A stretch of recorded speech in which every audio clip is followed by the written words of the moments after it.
आज हम सीखेंगे जो डिफरेंशियल प्रेशर स्विच होता है उसको हम कैसे ओवरऑल करते हैं और उसको कैसे हम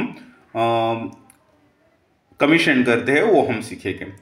जो पॉइंट है वो है आपका कनेक्शन पॉइंट। मतलब आपको जहाँ से आपको वाटर सप्लाई या फिर जो लिक्विड सप्लाई जो लेना है उसका कनेक्शन आपको इसमें करना है और ये पॉइंट है, इसमें आपका वायर जाएगा। तो इसमें NO-NC सिग्नल आएगा।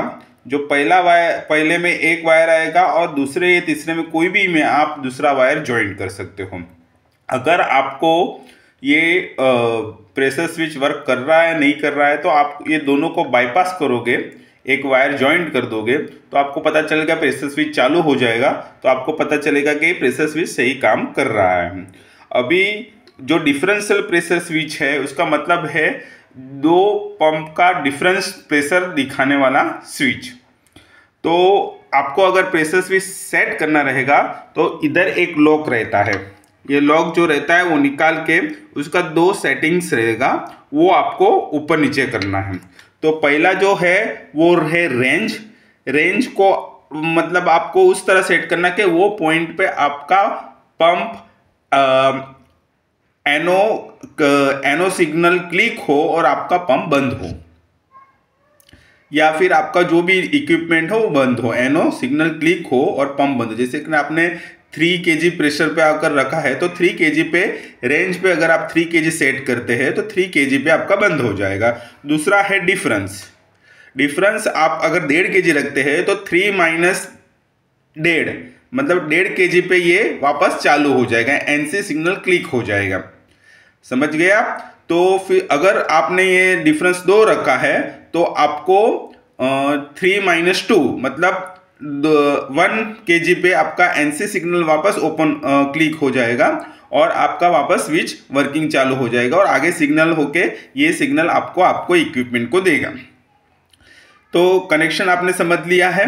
तो अभी ये जो पॉइंट है वो रेंज के लिए है, ये जो पॉइंट है वो रेंज के लिए है।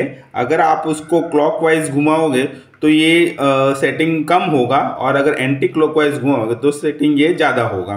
और उसी तरह ये है डिफरेंस के लिए, तो वो भी अगर आप क्लॉकवाइज घुमाओगे तो डिफरेंस कम होगा और एंटी क्लॉकवाइज घुमाओगे डिफरेंस ज़्यादा होगा। अभी मेंटेनेंस पॉइंट ऑफ व्यू क्या है, तो ज़्यादा इसका मेंटेनेंस रहता नहीं। अगर प्रेशर स्विच खराब हो गया होगा तो हम चेंज ही कर देते हैं। पर अगर नॉर्मल पॉइंट रहेगा, जैसे कि ये जो पॉइंट है अगर उसमें अगर कुछ जला हुआ रहेगा या कुछ गुच्छा बन गया होगा मकड़ी का या जो मरी हुई एंड्स जो है उसका गुच्छा बन गया होगा तो उसको साफ करके आप कर सकते हैं। या फिर आप अगर कभी कभी ओवर करना है तो उसमें जो पॉइंट है उसमें थिनर लगा सकते हैं। और दूसरा मतलब ये जो होल है इसमें कभी कभी आपका स्केलिंग जम जाता है तो आप उसको एक ऐसा टेस्टर लेके इसका ये जो पॉइंट है आपका ये निकाल के वो पूरा टेस्टर घुसा के आपको उसमें साफ कर सकते हैं।